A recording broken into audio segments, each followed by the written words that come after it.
Good afternoon, everyone. We're going to need a little more energy than that. Yeah, quiet bunch. Quiet bunch. Woo, all right.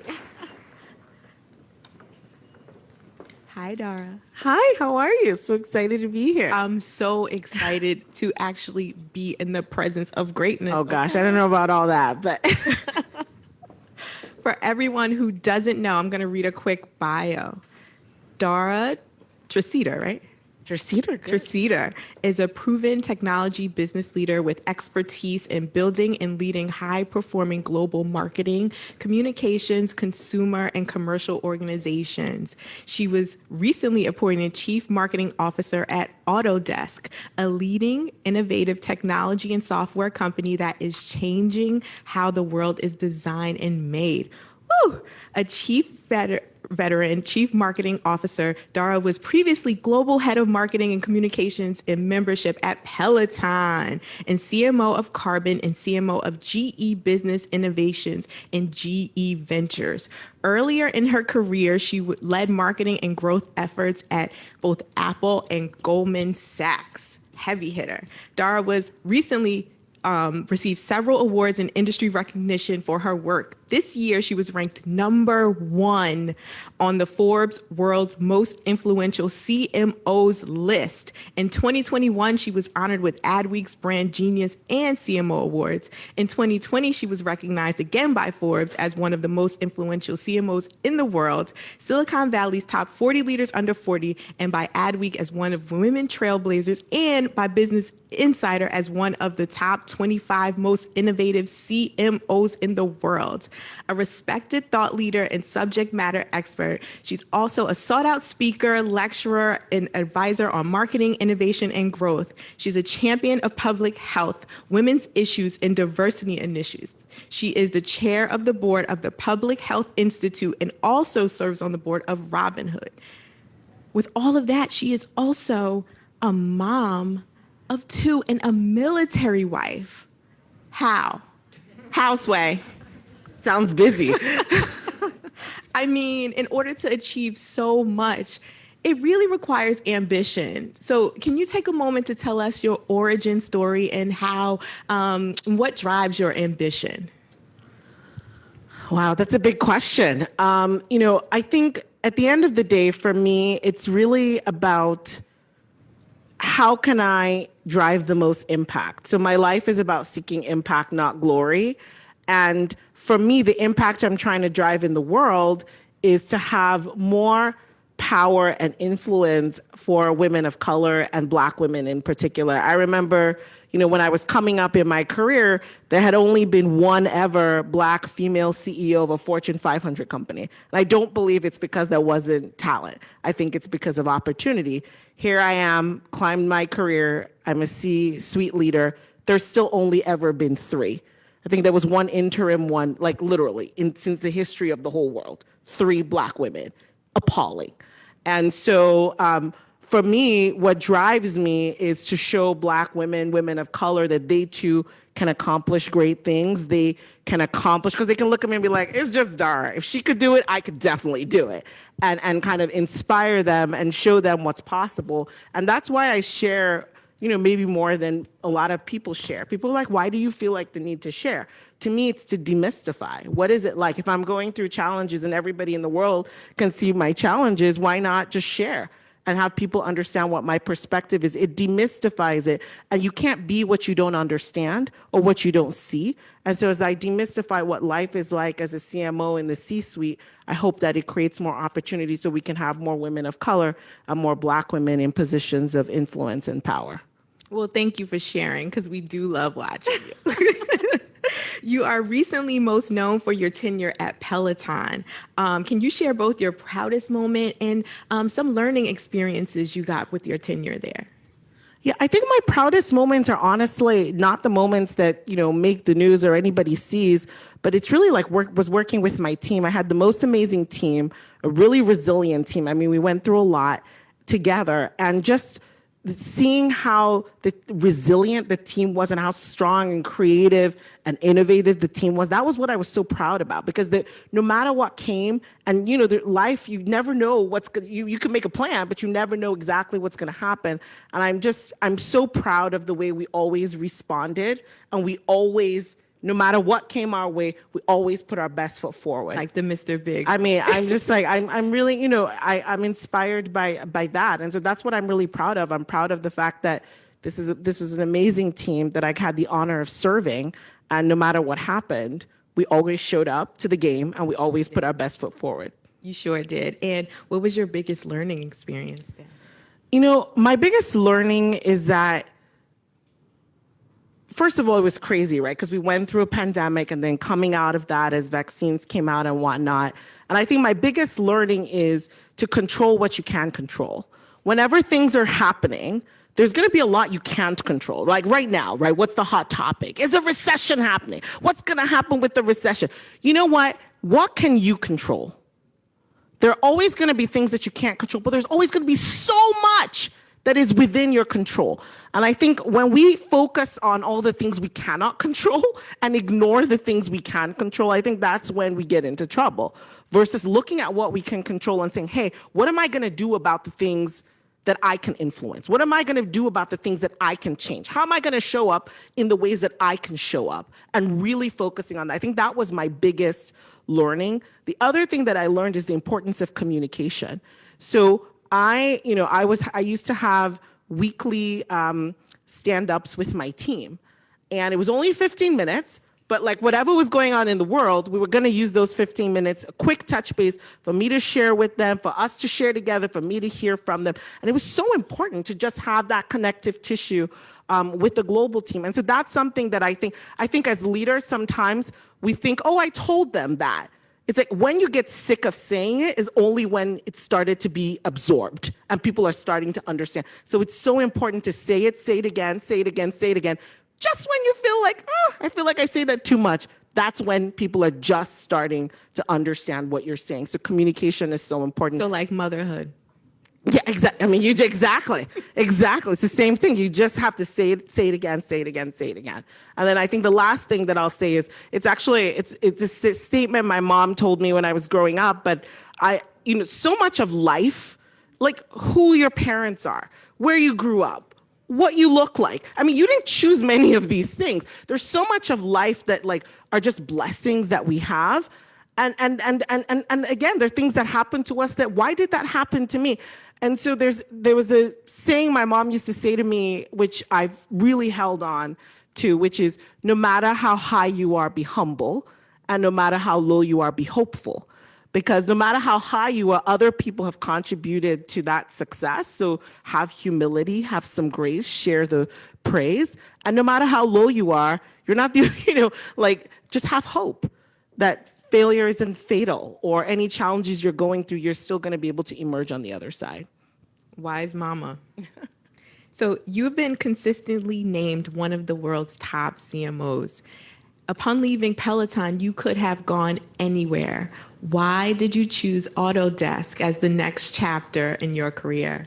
It's really interesting because I did have quite a few opportunities. And it's funny when I'm talking to my close friends and they're like, wait, why didn't you do that one? And why didn't you do that one? And, for me, I wanted to go to a place where I really believe, at the core, I'm a technologist. I love technology, and I love seeing the impact that technology has on the world around us. And one of the things that I loved so much about Autodesk is everything that matters that's designed or made is done with their technology, right? Whether it's like House of the Dragon, which I tend to love, and Lord of the Rings, or it's bridges and airplanes and greener buildings and cleaner cars. And as we think about what are the most important issues of our generation, it's really like climate, what's happening in the climate, and sustainability, and driving that forward. And Autodesk is one of the leaders that is driving that across multiple industries: construction, manufacturing, product design and engineering, media and entertainment. And so a chance to work at a company that just cuts across so much of what, so much of what touches us in our everyday life was so inspiring to me. And I was really excited because it's such an amazing company, but it's a technology company full of product engineering people, very, very tech-focused company. And so I'm excited as a marketer, right, to get in, because they have these amazing stories. And I'm like, wait, what? What did you just say? Wait, what? And it's like all of these incredible stories that I can kind of mine and celebrate and tell all around the world with the global team that I have. So for me, it was about what is a company that's driving a lot of impact, that has incredible jewels that are just need to be mined and kind of showcased and talked about. And Autodesk was really right up there. It's such an incredible company. You're literally beaming. I can tell you love it. I'm like so excited. And this is day 2, right? Day 2. Wow. So you're in technology, and that has historically been a field that's dominated by men, not women, I wish. What is your approach? Wish too. I was like, yes, let's do that. What is your approach to breaking that gender barrier? And do you have any advice for women who are trying to achieve success in similar environments? Well, I think it's one of those things where it's like, don't allow yourself to be in the arena. And it sounds so simple, but I think as women, sometimes we take ourselves out of it. I remember even when Autodesk reached out to me and I was having a conversation with the company, the current CEO actually used to be the CMO several years ago. And he has a PhD from Stanford.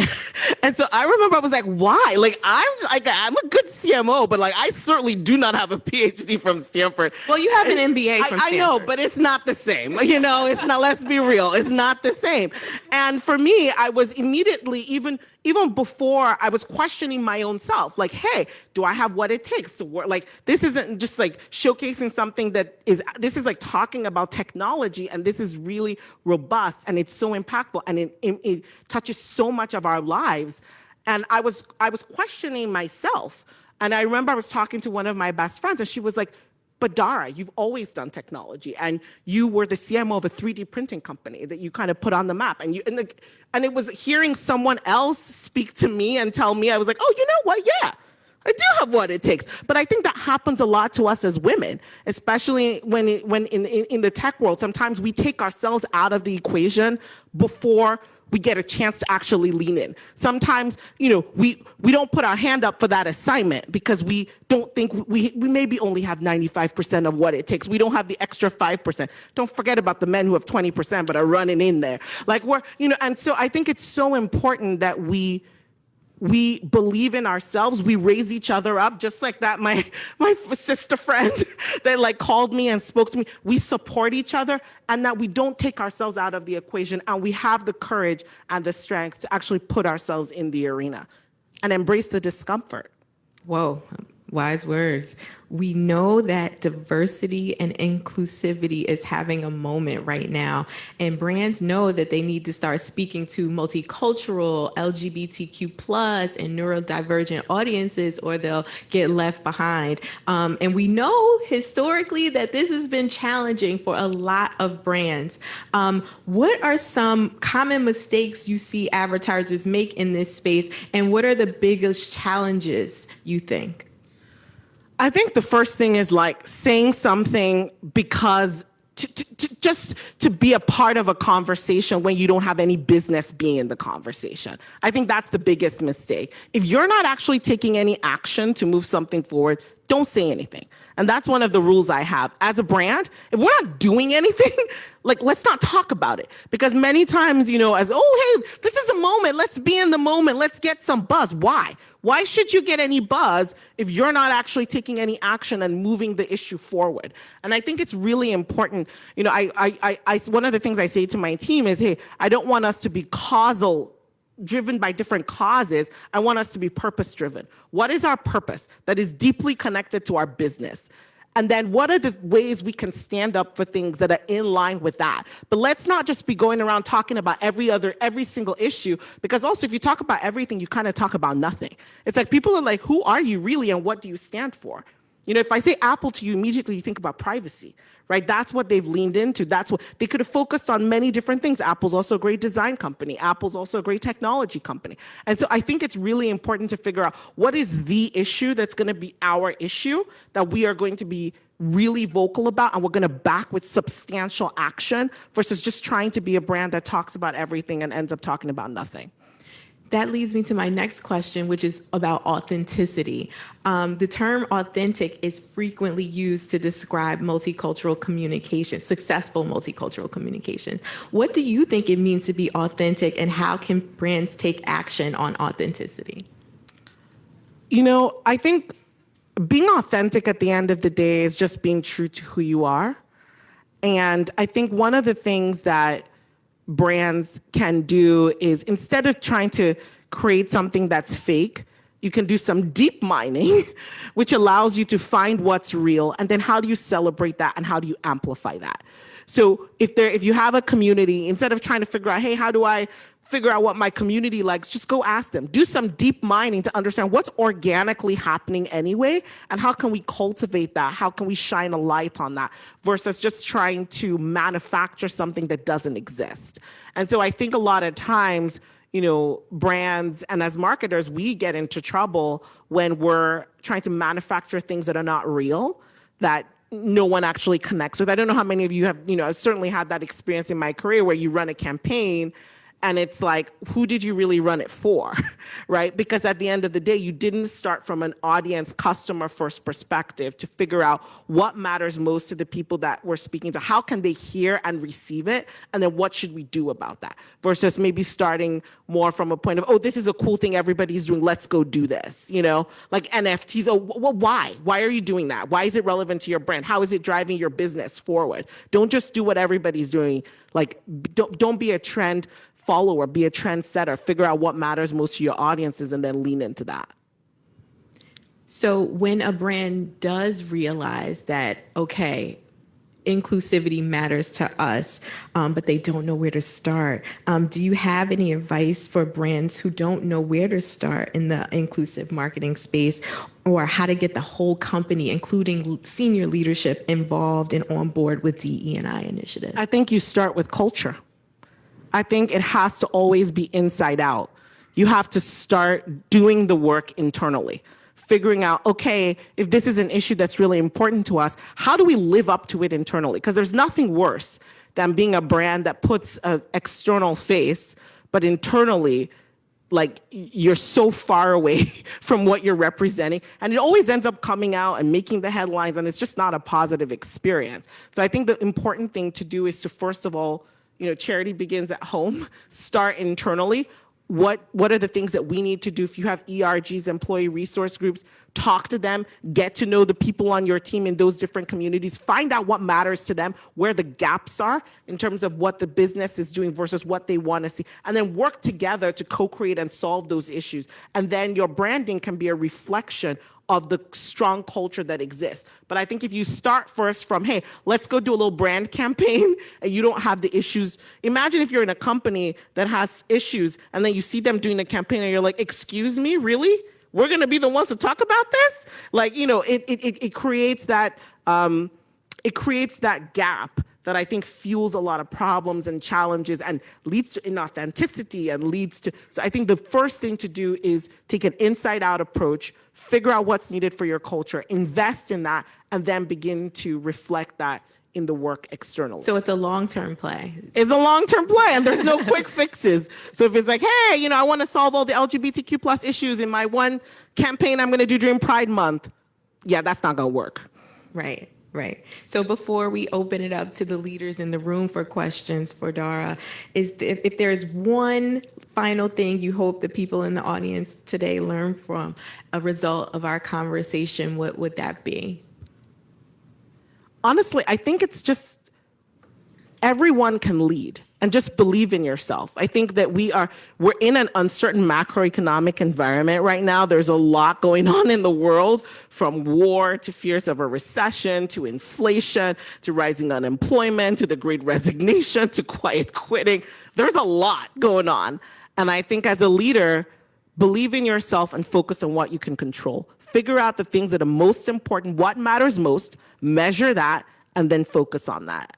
There's so much you can't control, but you will be surprised at how much progress you can make and how much you can accomplish even in the midst of a storm by focusing on what you can control. Amazing. Thank you. Any questions from any leaders in the audience?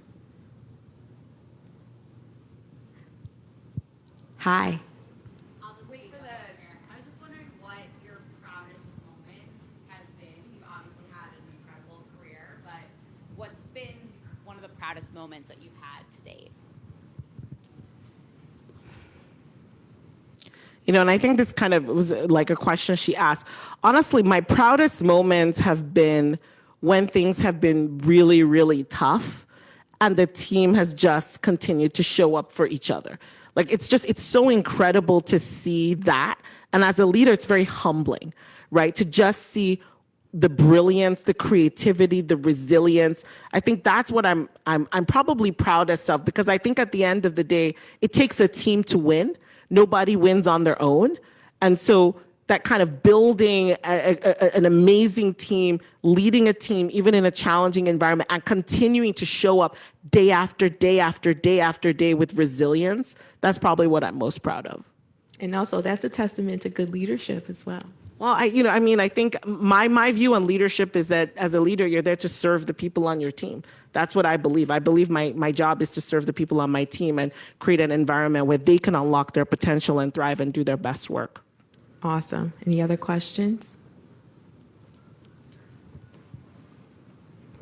To that point about team, what are some characteristics that you look for when hiring your team?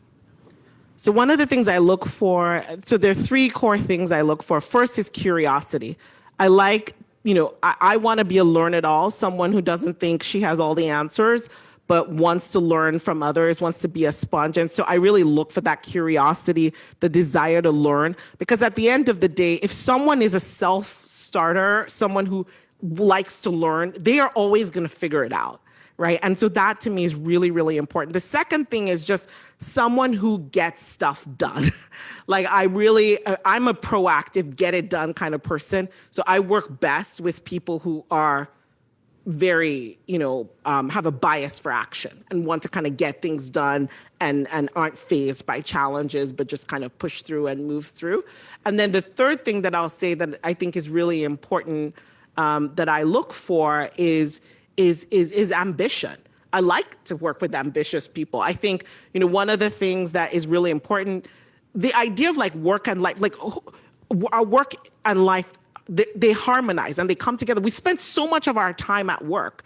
And so having people who believe in the mission of the company, are excited about it, are ambitious, want to do great work, to me, that's really inspiring. And I think you can be, all of us have different levels of ambition. It's not about a particular level of ambition. It's just being proud and passionate about the work that you're doing and wanting to do the very best and being ambitious about that. We have one more question. So you've worked in a lot of different sectors, from Autodesk or even Robin Hood, completely different categories. How have you adapted the skills, across each of these industries? So it's interesting, but I think it's almost like, in engineering, when you hear people talk about a thicker middle, right? I think the fundamentals of good marketing, communications, especially, and a lot of the businesses I've worked with have subscription businesses. Even Autodesk is a subscription business. So it's an interesting fact. But I think that, building core skills that are applicable, that basically work across any industry is really important. But then there's also being able to go deep in the particular industry that you are in. And that's why I talked about curiosity. I'm a very curious person. I read a lot. I learn a lot. I'm very interested in a lot of things, and people are like, why? And I think that has served me well. And so one of the things that, even when I'm hiring, I appreciate that, because actually you can add a lot of value to another industry just by the experience that you had. I was in a meeting yesterday at Autodesk, and I was talking with some of our senior executives, and I was almost not, like I was sort of doing the woman thing where it's, hey, like I know I just came from Pollard, but I have B2B experience. And someone put in the chat, I was like, we love that you've had direct to consumer experience. We love that you've had B2C experience. That's really important for us when we think about our end users of designers and engineers. And they gave me a different perspective on how my experience matters here in this context. And so I think that's one of the things that you're going to see a lot more of in the world today, actually part of the future of work. And even, you're seeing the Gen Z population, right, have a very different attitude to work and to job tenure than maybe we've seen with other generations. And so I think it's going to be really important to build that thicker middle. What are your core skill sets that you have expertise in, that no matter what industry you go, you can bring that to it? And then how do you develop curiosity and learning and being able to come up to speed and interest in things that you like? Technology for me might be music for you, or art or something else, but you have those core interests that allow you to be able to flex across different industries. I'm going to start calling my belly the thicker middle. I do not approve of that. It's thick. Do you mind if I get a little personal now? Yeah, sure. I have a few questions of my own, but they're a little personal. Okay, all right. Right before lunch, I figured we end on a silly note. Quick this or that for you, New York or LA? LA. Okay, let's do that again. Let's do a do-over. Beach vacay. I'm a California girl. I love California.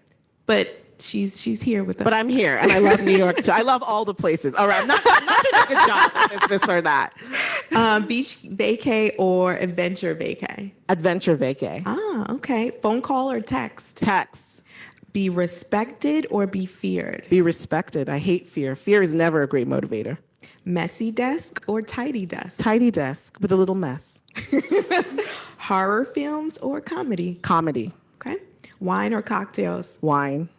And the most important, Nigerian jollof rice or Ghanaian? Oh, girl, jollof? Nigerian jollof rice all day, every day.